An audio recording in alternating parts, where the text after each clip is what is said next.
Boa noite, irmãos. A graça e paz de nosso Senhor Jesus Cristo.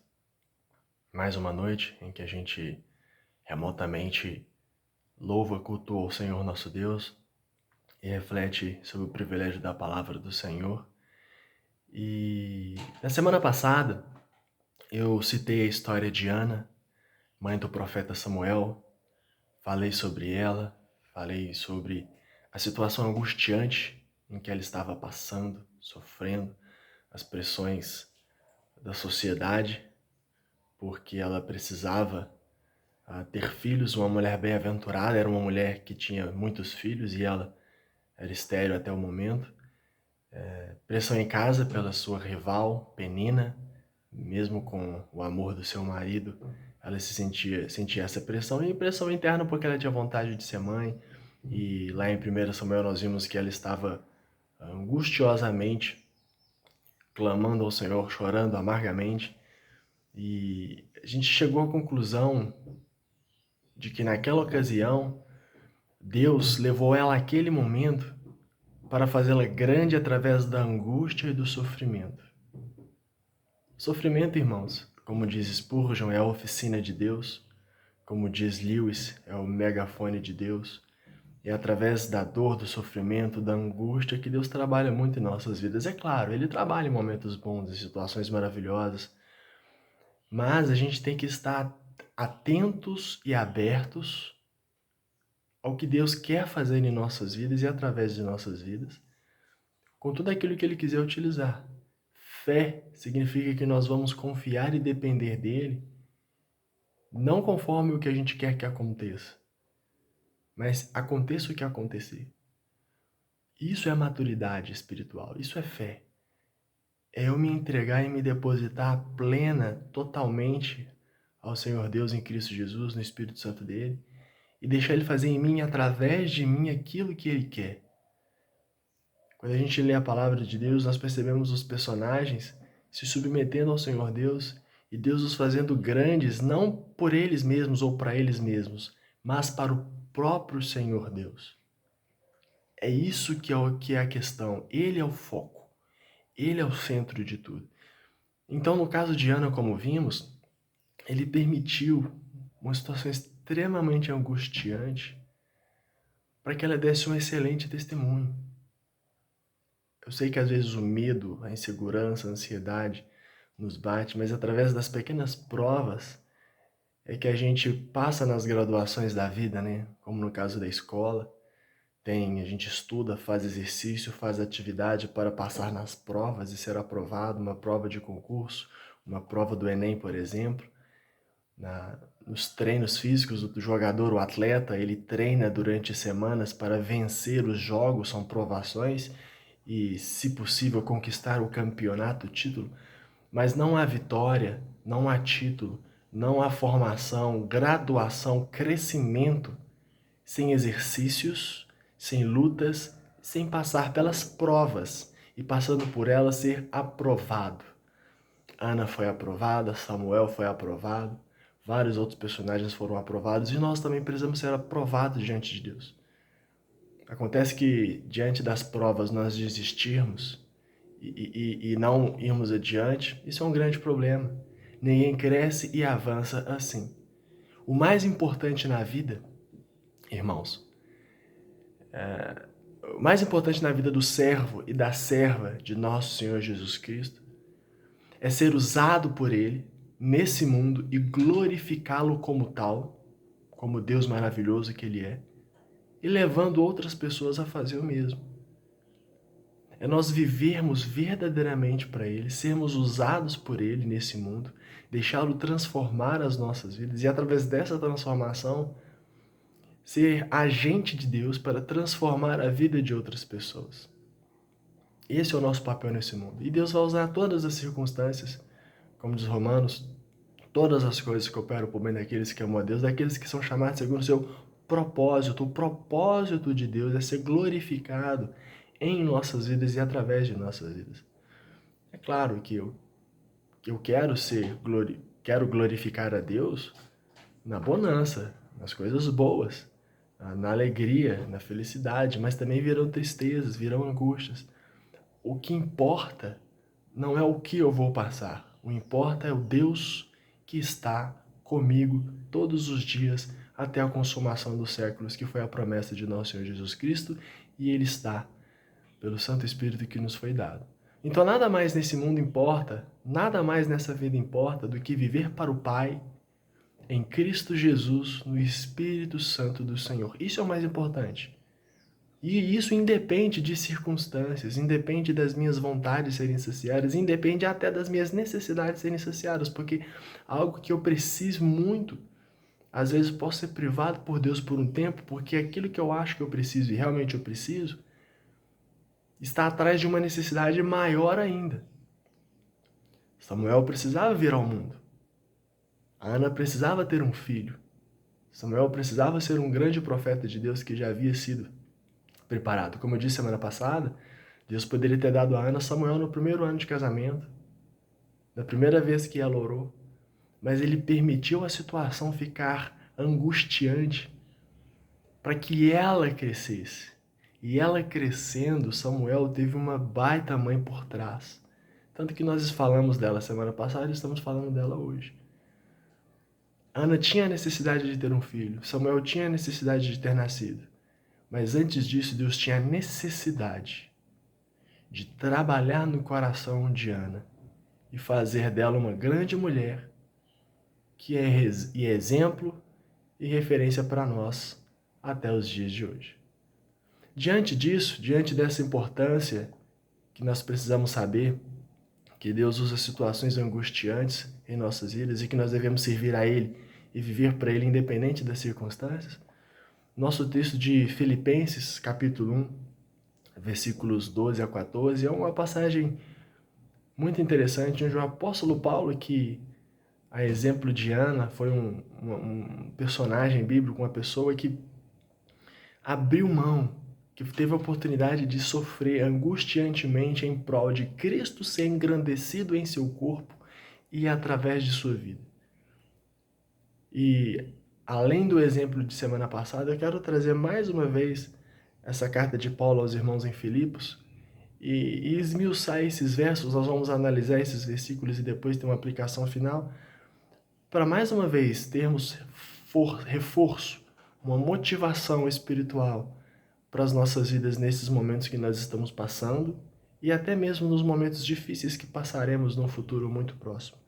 Filipenses capítulo 1, versículos 12, 13 e 14, diz o seguinte: Quero ainda, irmãos, cientificar-vos de que as coisas que me aconteceram têm, antes, contribuído para o progresso do Evangelho, de maneira que as minhas cadeias em Cristo se tornaram conhecidas de toda a guarda pretoriana e de todos os demais.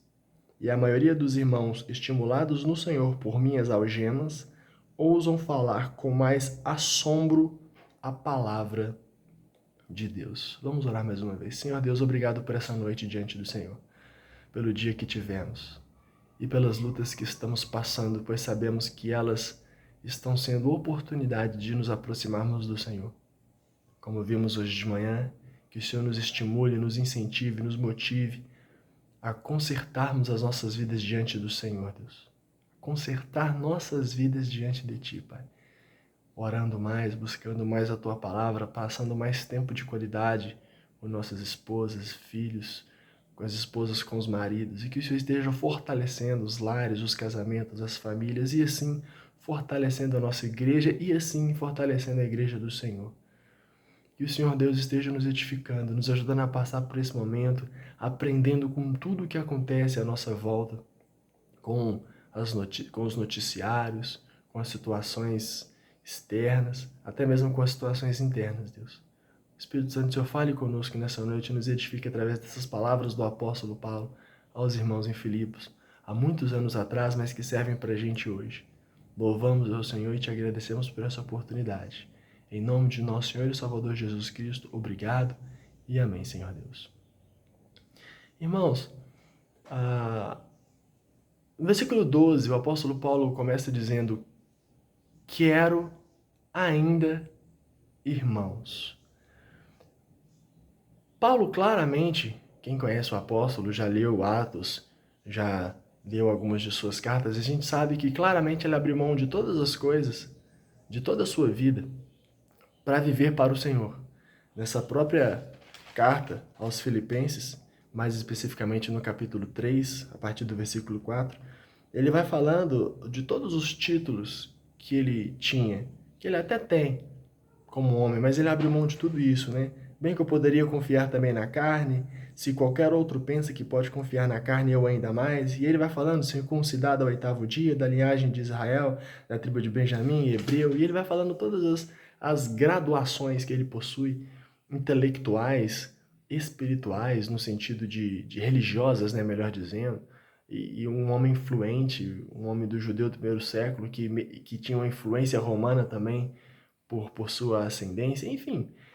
E a gente sabe que Paulo abriu mão de tudo isso para viver a vontade do Senhor Deus, impulsionado, motivado pelo Espírito Santo de Deus e pela visão que ele teve vindo para Damasco, descrita lá em Atos.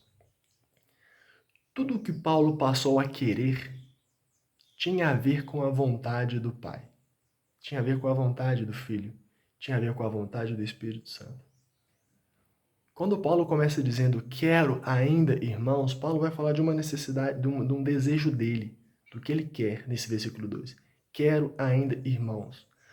Mas o que ele vai falar aqui não tem a ver com vontade humana, carnal, secular, mundana ou até mesmo pecaminosa.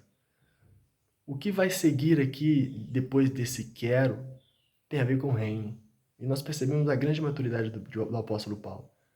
Tudo que ele passou a querer tinha a ver com a vontade do Senhor dele. Que antes era ele mesmo, agora passou a ser Jesus Cristo. Assim deve ser todo crente. O que eu quero e o devo querer agora é a vontade do meu Senhor, não a minha vontade. Afinal, eu sou escravo.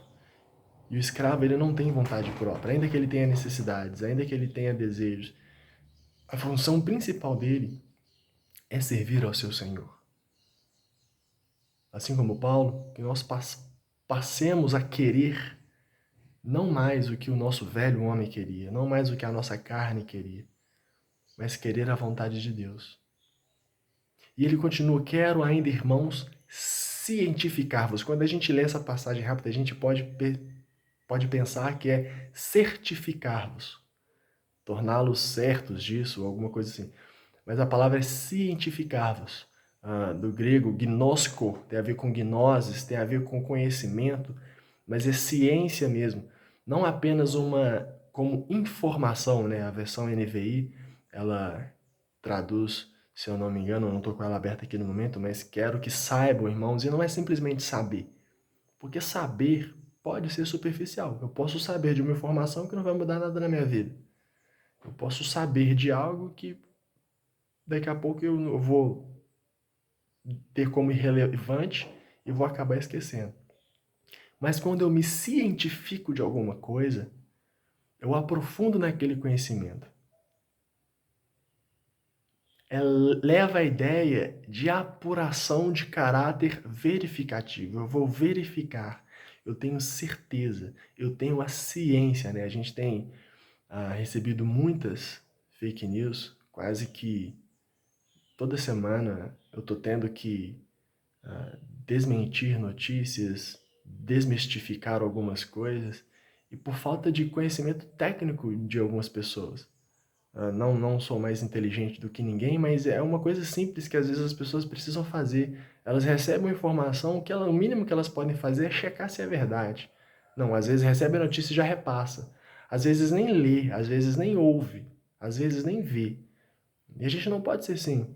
Eu fico pensando que às vezes a pessoa faz assim com a palavra de Deus. Se lê, quando lê muito superficialmente, tem apenas uma noção superficial das coisas e não deixa a palavra entrar, não toma ciência da palavra. O cientista, né? Nós estamos orando ao Senhor Deus, esperando que os cientistas descubram curas, vacinas para essa doença que nós estamos passando. Ele não simplesmente lê informações superficiais, é um estudo constante.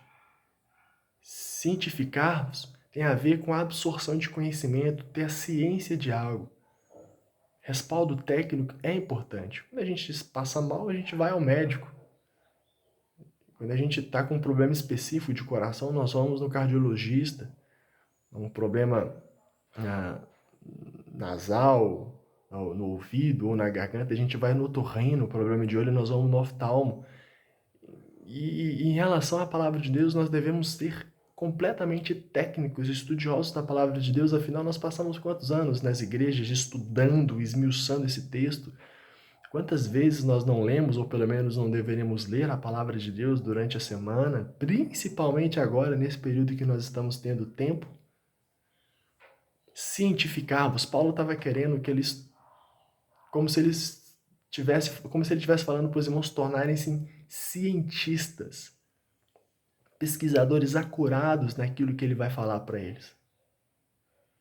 Que eles pudessem entender profundamente o que Paulo vai falar para eles. E o que Paulo fala para eles? De que as coisas que me acontecem têm, antes, contribuído para o progresso, avanço do Evangelho. Por isso que Paulo quis que eles cientificassem disso. Conhecessem profundamente isso. É o que muitos crentes, infelizmente, não conhecem, não estão conhecendo ou talvez não querem conhecer. As coisas que me aconteceram têm, antes, contribuído para o progresso do Evangelho. Paulo exorta a internalizar a noção de que os acontecimentos que ele estava sofrendo e passando contribuíram para o progresso, para o crescimento, para o avanço do Evangelho.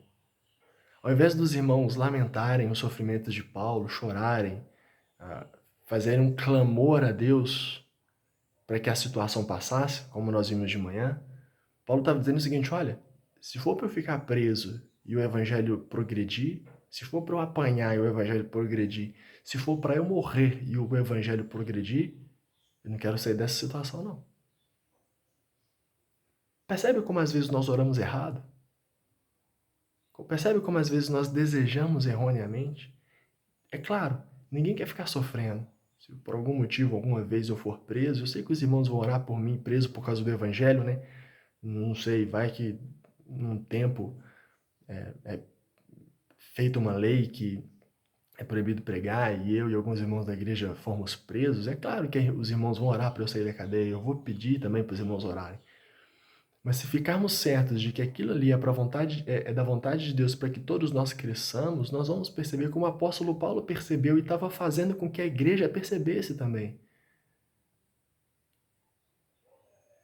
Ao invés dos irmãos lamentarem os sofrimentos de Paulo, era para eles glorificarem a Deus por tudo que estava acontecendo com o apóstolo, mas principalmente através do apóstolo. Através do apóstolo Paulo, grandes coisas estavam acontecendo onde ele estava. E aí nós avançamos para o versículo 13, onde ele explica o que estava acontecendo. Versículo 13 diz: de maneira que as minhas cadeias, as minhas algemas, a minha prisão, o meu cárcere em Cristo, não é de uma maneira humana, secular e carnal. Paulo não era simplesmente um orador, Paulo não era simplesmente alguém com forte poder de persuasão, mas em Cristo se tornaram conhecidas de toda a guarda pretoriana e de todos os demais. Se você conhece um pouquinho de história e entender quem foi e como eram uma guarda pretoriana em pleno exército, do exército romano, em pleno império, você vai perceber que não eram fáceis de se ludibriar. Para Paulo conseguir levar o evangelho para esses homens sem ser morto dentro da cadeia, foi a obra e a ação pura do Espírito Santo de Deus. Uma ousadia tremenda que nós precisamos ter nos dias de hoje. A mesma ousadia que a gente defende pessoas, que a gente briga por pessoas, seja elas quais forem, pastores, igrejas, políticos, se nós defendêssemos o evangelho com a mesma garra, com a mesma vontade, nós teríamos a mesma ousadia do apóstolo, ousadia de Ana e ousadia dos personagens bíblicos que falta no dia de hoje. O mundo carece de crentes ousados em Cristo, na palavra de Deus, com que todas as circunstâncias servem para a progressão do evangelho. Além do contentamento que é comum do apóstolo Paulo, ele tinha também a capacidade de aproveitar as oportunidades que o Senhor lhe dava. O apóstolo Paulo, irmãos, fazia do limão uma limonada para o reino. Imagina Paulo no canto da prisão chorando, orando: Senhor, por quê? Senhor, me livra. Senhor, me tira daqui. Ele, com muita ousadia, com muito poder no Espírito Santo de Deus, orava, clamava. Nós podemos imaginar o Paulo, bem como os demais apóstolos, como um homem bobo, fraco e pobre, humanamente falando, simplesmente por ter aberto mão de toda a glória e sucesso desse mundo. Paulo, um homem fluente, judeu, conhecedor, de repente aqui preso. Se a gente for olhar para esse retrato, humanamente falando, como um homem na carne, Paulo perdeu tudo, Paulo perdeu demais. Simplesmente ele perdeu todas as graduações humanas, dinheiro, título, posses, bens e até mesmo saúde física para estar no canto da cadeia, preso, sem contato com sua família, sem contato com seus queridos, sem poder ir para a igreja, né? Como no nosso caso, nós estamos relativamente presos em casa, sem estar nos nossos templos. Paulo não estava podendo reunir com os irmãos. Então imagina a situação humanamente falando, é deprimente. Mas diante de Deus foi poderosíssimo isso que aconteceu com ele através da vida dele, para que mais pessoas soubessem do grande amor de Deus para esse mundo em Cristo Jesus. Irmãos, em nome de Jesus, que cada um de nós, de vocês, de você que está ouvindo essa mensagem, onde quer que você esteja, precisa compreender isso. Humanamente falando, Paulo aqui era um fracassado. Mas diante de Deus, ele era poderosíssimo. Uma poderosa ferramenta e instrumento nas mãos de Deus para fazer o que ele fez. Então, independente das dores, das circunstâncias que você está passando, permaneça fiel ao Senhor, não às circunstâncias, não a homens. Permaneça fiel ao que Deus é e ao que Ele tem para fazer em você e através da sua vida. Podemos não ter as mesmas características, personalidades e virtudes que o apóstolo tinha. Paulo tinha algumas coisas que eram dele. Eu não posso querer ser igual Paulo. Paulo foi Paulo. Renato é Renato. José é o José. A Maria é a Maria. Todos nós temos as nossas peculiaridades, as nossas particularidades emocionais. Temos os nossos pontos fortes, os nossos pontos fracos. Mas acontece que o Espírito Santo que agia através dele naquela época é o mesmo que atua na Igreja de Deus nesse momento. Então eu não vou ser igual o apóstolo Paulo, mas dentro daquilo que Deus já trabalhou em minha vida, desde o meu nascimento, desde a minha criação e até então, sob a poderosa mão de Deus, guiado pelo Espírito Santo do Senhor, vai fazer com que eu avance e faça com que o Evangelho de Cristo progrida e avance nesse mundo. Então, independente de que você, seus traumas, dos seus medos, das suas particularidades, deixe Deus trabalhar em você e através de você, usando as ferramentas que Ele quiser usar, meu irmão e minha irmã. Devemos tomar posse do que Deus tem para fazer em nós e através de nós. Encarar os desafios. Imagina Paulo chorando no canto da prisão. Os guardas querendo falar com ele. Eu não quero falar com vocês não. Estou chateado, estou magoado, estou triste.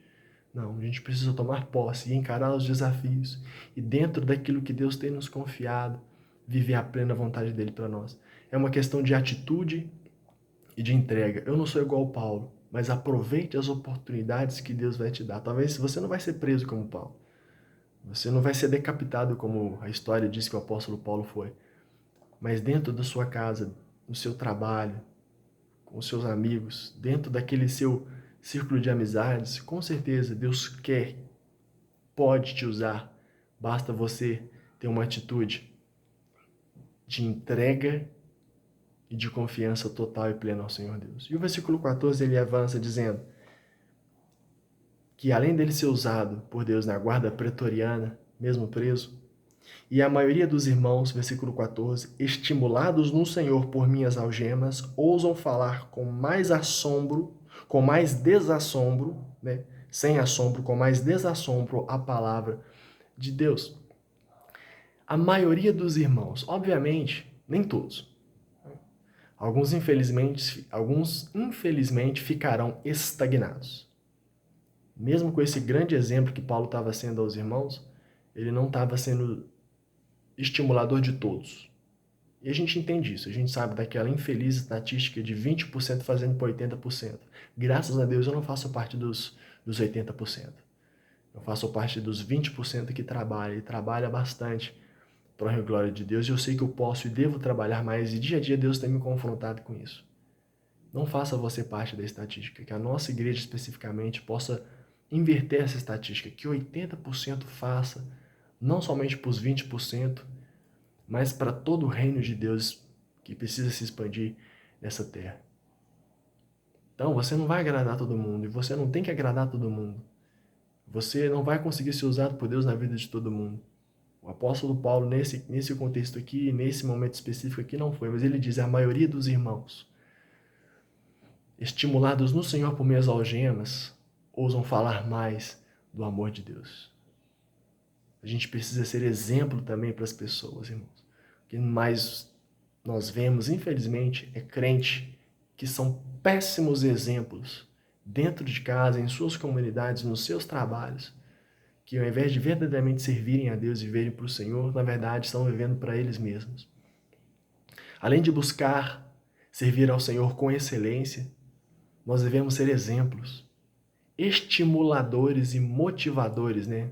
A versão NVI usa motivadores, para os demais irmãos, seja por coisas boas e agradáveis que acontecem conosco. Às vezes você prospera, você avança, você tem situações de curas, você tem momentos que você pode glorificar a Deus de pé, por um de vários outros fatores, mas também ser exemplo nas suas e nas nossas algemas, prisões, dificuldades, perseguições, dores, angústias. Eu posso muito bem ser exemplo por coisas boas que acontecem comigo, porque eu sou fiel a Deus, mas eu posso ser exemplo por eu ser fiel a Deus, inclusive diante das coisas ruins que acontecem comigo. Ser exemplo e motivo de oração por coisas boas que acontecem, por salários, por dinheiro, por saúde, por uma série de outras coisas é fácil. Mas ser exemplo para os irmãos em meio a situações difíceis, angustiantes e profundamente difíceis, é o que é o mais difícil. Nós precisamos glorificar a Deus com as nossas dificuldades também. Ele fala, a maioria dos irmãos estimulados no Senhor, não era no estimulados em Paulo.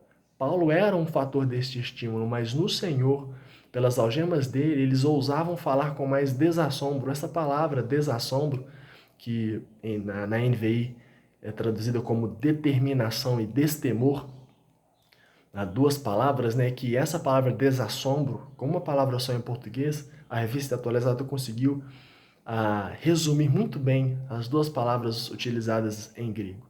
Significa sem medo, sem vergonha, com muita tranquilidade e segurança.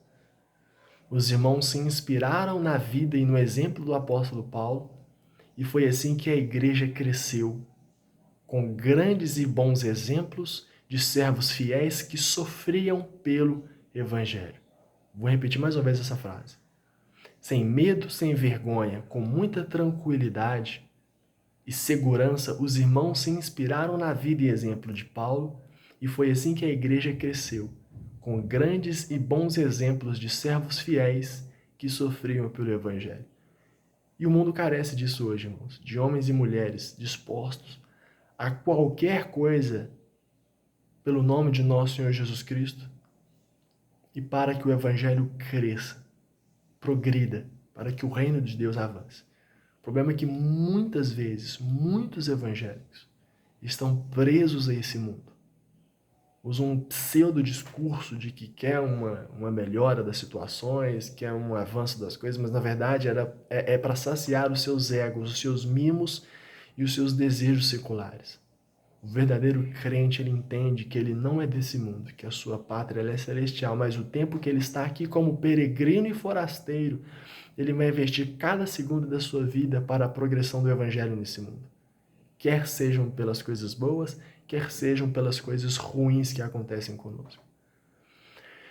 Para a gente concluir, queria avançar para o versículo 20, onde o apóstolo Paulo deixa umas palavras muito profundas para a gente também. Versículo 20, ele fala o seguinte: segundo a minha ardente expectativa e esperança, de que em nada serei envergonhado. Antes, com toda a ousadia, como sempre, também agora será Cristo engrandecido no meu corpo, quer pela vida, quer pela morte. Esse verso não está na Bíblia à toa. E que esse verso seja uma oração de todos nós, para que Cristo seja glorificado em nós. Seja vivendo, seja morrendo, Ele é mais importante do que qualquer outra coisa, do que qualquer outra pessoa. É uma expectativa ardente, não uma ansiedade pecaminosa, mas uma ardente expectativa e esperança. A esperança dele não estava de conseguir coisas seculares para satisfazer a sua vida mundana carnal, mas a expectativa ardente e esperança de que em nada serei envergonhado. Como já comentei e comento mais uma vez, o que mais nós vemos é crente passando vergonha por aí. Não seja mais um. Seja fiel a Deus em Cristo Jesus, no Espírito Santo do Senhor. Antes, com toda a ousadia, nós somos ousados para tanta coisa às vezes, irmãos. Como eu disse, pessoas que defendem ideologias, que defendem ideias com tanto afinco, pessoas que estão dispostas a morrer por causa de ovo de Páscoa, como eu citei no Natal também, ter ousadia de sair de casa e enfrentar uma fila para pegar um dinheiro, uns R$600, ou qualquer outra coisa. Temos ousadia de enfrentar tantas coisas. Nós precisamos de ter ousadia no Espírito Santo de Deus, de viver verdadeiramente para o Senhor e para o progresso do Evangelho de Deus nesse mundo.